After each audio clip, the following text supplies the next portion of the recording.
भारत माता की, भारत माता की। मंच पर उपस्थित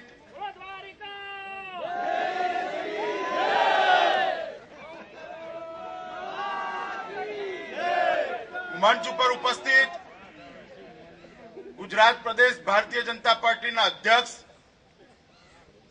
श्रीमान आरसी फळदु साहेब, गुजरातना यशस्वी मुख्यमंत्री, पहला महिला मुख्यमंत्री आदरणीय आनंदीबेन,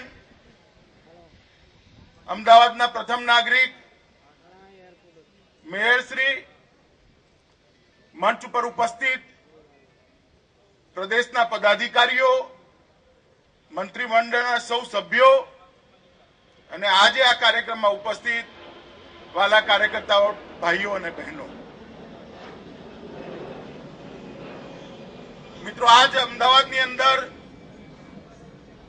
મેં એક નાનકડા બૂથના કાર્યકર્તા તરીકે મારા રાજકીય જીવનની શરૂઆત કરી હતી અને ત્યાંથી લઈ અને રાષ્ટ્રીય અધ્યક્ષ સુધીની આખી સફર હું હમણાં વિમાનમાં બેસતા બેસતા યાદ કરતો હતો। प्रदेश अध्यक्षश्री और मुख्यमंत्रीश्रीए अनेक अनेक बातों करी कि भाई अमित भाई आम तेम आ कर्यु ते कर्यु, पण मारा मन में जराए कन्फ्यूजन नहीं, कोई द्विधा नहीं। मित्रों, भारतीय जनता पार्टी सिवाय कोई पार्टी में आजनो कार्यकर्ता राष्ट्रीय अध्यक्ष बनी ज ना सके અને કેવળ ને કેવળ एक अदना कार्यकर्ता ने राष्ट्रीय अध्यक्ष पद पर जो कोई बेसाड्या होय तो भारतीय जनता पार्टी सिवाय एमां कोईनी मोटाई पण नथी, एनुं कोईनुं योगदान पण नथी। मने खबर छे आपणी पार्टीनुं संगठन जेम माँ बाप एक नानकड़ा बाळकने उचकी ले, तेड़ी ले अने अचानक बाळक 1.5 फूटमांथी 6 फूटनुं थई जाय ए रीते नाना कार्यकर्ताने मोटा करी एने काम करवानी तक आपवाळुं संगठन छे। अने ए ज प्रक्रियाना भाग स्वरूपे मारा जेवा नानकड़ा कार्यकर्ताने जे पद उपर श्यामा प्रसाद मुखर्जी, दीनदयाल उपाध्याय, लालकृष्ण अडवाणी, अटल बिहारी वाजपेयी जे पद उपर बिराज्या होय ए पद उपर बेसवानी मने तक आपी छे। मित्रों, 7 जन्मों सुधी कोई व्यक्ति सरंग पुण्य कर्म ज करे राखे तो पण आवी तक एने ना मळे, एवी तक भारतीय जनता पार्टी मने आपी छे। आवनारा दिवसोनी अंदर भारतीय जनता पार्टीना कार्यकर्ताओ सामे भले आपणी सरकार बनी होय, पूर्ण बहुमती वाली सरकार बनी होय, आजादी पछी पहली बार एक गैर कांग्रेसी सरकार, एक ज पक्षनी सरकार पूर्ण बहुमती वाली बनी होय अने एनडीए ना साथे ज्यारे वडाप्रधान तरीके गुजराती नरेंद्रभाई बैठा होय त्यारे पण भारतीय जनता पार्टीना कार्यकर्तानी जवाबदारी हूँ मानु छूं अनेक गणी वधी जाय छे, अनेक गणी। जे प्रकारे 10 वर्ष सुधी देश चाल्यो, यूपीए 1 અને यूपीए 2 અને દેશના વિકાસની ગાડી રોડ ઉપરથી ઉતરી ગઈ છે, પાટા પરથી ઉતરી ગઈ છે। દેશના વિકાસને ફરીવાર ગતિ આપવી અને થયેલા નુકસાનનું પરિમાર્જન કરવું એ ભારતીય જનતા પાર્ટીના કાર્યકર્તા અને એની સરકારની સામે બહુ મોટી ચેલેન્જ છે। નરેન્દ્રભાઈને આપણે બધાએ ગુજરાતની અંદર કામ કરતા જોયા છે। नरेंद्रभाई में कल्पना करवानी क्षमता ईश्वरे आपी छे। कल्पना ने वास्तविकता बनावा माटेनुं आयोजन करवानी बुद्धि पण आपी छे, कुशाग्रता आपी छे अने आयोजन ने हकीकत में बदलवानो परिश्रम करवानी क्षमता पण आपी छे। एटले सफलता है तो आवुं ज रह्युं। मित्रों, आवनारा दिवसोनी अंदर निश्चित छे कि एक नवो युग शुरू थयो छे। गैर कांग्रेसी शासननो युग, भारतीय जनता पार्टीना शासननो युग अने भारतीय जनता पार्टीना नेता શ્રીમાન નરેન્દ્ર મોદીના શાસનનો યુગ જે શરૂ થયો છે એ યુગની અંદર ભારત પરમ વૈભવના શિખર પર તો પહોંચશે જ, સાથે સાથે વિશ્વગુરુના સ્થાન પર પણ ભારત માતા નિશ્ચિત પહોંચશે, એમાં કોઈએ કન્ફ્યુઝન રાખવાની જરૂર નથી। ભારતીય જનતા પાર્ટીના કાર્યકર્તાઓ હવે આપણી ભૂમિકા બદલાઈ છે। એ વખતે સરકાર અને જનતાની વચ્ચે એક મજબૂત કડી બનવાનું કામ અને જવાબદારી ભારતીય જનતા પાર્ટીના કાર્યકર્તાઓની છે।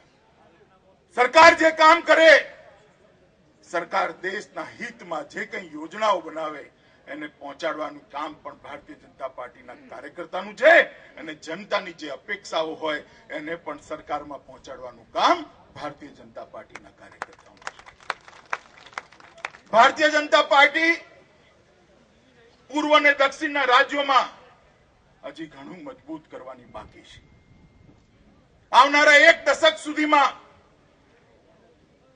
ભારતીય જનતા પાર્ટીની સરકાર અનેક લક્ષ્યો લઈ નરેન્દ્ર મોદીની સરકાર આગળ વધી રહી છે। વખતે ભારતીય જનતા પાર્ટીના સંગઠનના કાર્યકર્તાઓની જવાબદારી છે કે પૂર્વ અને દક્ષિણના જે રાજ્યોમાં ભારતીય જનતા પાર્ટી મજબૂત નથી ત્યાં આગળ ભારતીય જનતા પાર્ટીને બૂથથી લઈ પ્રદેશ સુધી એક મજબૂત સંગઠન આપવાની જવાબદારી ભારતીય જનતા પાર્ટીના કાર્યકર્તાઓની છે।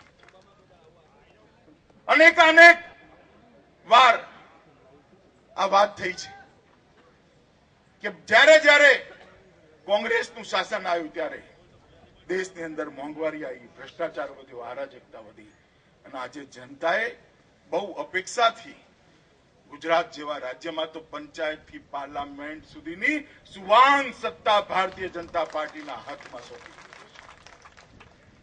અનેક રાજ્યો એવા છે જ્યાં કોંગ્રેસનું ખાતું નથી, અનેક રાજ્યો એવા છે જે અત્યાર સુધીના બધા રેકોર્ડ તોડી નાખ્યા છે, અનેક રાજ્યો એવા છે।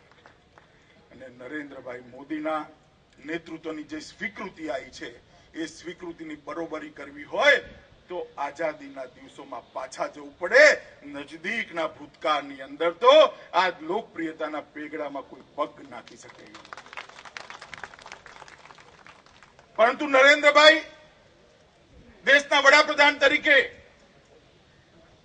સરકારને સારી રીતે ચલાવશે જ, ચલાવી જ રહ્યા છે।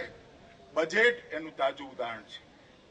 પરંતુ ભારતીય જનતા પાર્ટીનો કાર્યકર્તા આજે પણ ઘણું કરવાનું બાકી છે એવા ભાવ સાથે ઘરે ઘરે જવાનું ચાલુ કરે, સરકારની વાતને સંગઠનની માધ્યમથી લોકો સુધી પહોંચાડવાનું કામ કરે, અને જે જગ્યાએ ભારતીય જનતા પાર્ટી નથી ત્યાં નવી ભારતીય જનતા પાર્ટી ઊભી કરવાનું કામ કરે, એ આજના સમયની માંગ છે। એક લાંબા સમય સુધી સ્થિર શાસન આપવાની જવાબદારી હવે ભારતીય જનતા પાર્ટીની છે, અને એટલા માટે ભારતીય જનતા પાર્ટીના કાર્યકર્તાનું કામ સત્તા આવવાની સાથે, સરકાર બનવાની સાથે પૂરું નથી થતું। સરકાર બનવાની સાથે ભારતીય જનતા પાર્ટીના કાર્યકર્તાનું કામ હવે શરૂ થાય છે। મિત્રો, હું તો અહીં તમારા બધાની વચ્ચે જ કાર્યકર્તા બન્યો, સંગઠનનું કામ કરતા કરતા ધારાસભ્ય બન્યો, સરકારમાં મંત્રી પણ બન્યો, અને આજે રાષ્ટ્રીય મહામંત્રી બન્યા પછી રાષ્ટ્રીય અધ્યક્ષની જગ્યાએ પણ ભારતીય જનતા પાર્ટી મને પહોંચાડે છે। અનેક વાર કોઈ કામ કરતા, કામ લેતા, તમારી સાથે કામ કરતા તમે બધાએ મારા નાના મોટા અવગુણોને સહન કર્યા છે, મોટું મન રાખી મને સ્વીકાર્યો છે, હંમેશા પ્રેમ આપ્યો છે। મારા જીવનમાં જ્યારે કસોટીનો કાળ આવ્યો એ વખતે પણ ગુજરાત પ્રદેશ ભારતીય જનતા પાર્ટીના અને દેશભરના કાર્યકર્તાઓ મારા પરિવારની સાથે અડીખમ, અને પરીક્ષામાંથી પાર ઉતરવામાં સૌથી મોટું મને જો બળ આપ્યું હોય તો ભારતીય જનતા પાર્ટીના કાર્યકર્તાના વિશ્વાસે આપ્યું। અને આજે હું જ્યારે અહીંયા પહોંચ્યો છું અને પહેલી વાર ગુજરાતની ધરતી પર આવ્યો છું ત્યારે મને પણ રોમાંચ થાય છે, મને પણ સમજણ ના પડે એવી લાગણી થાય છે।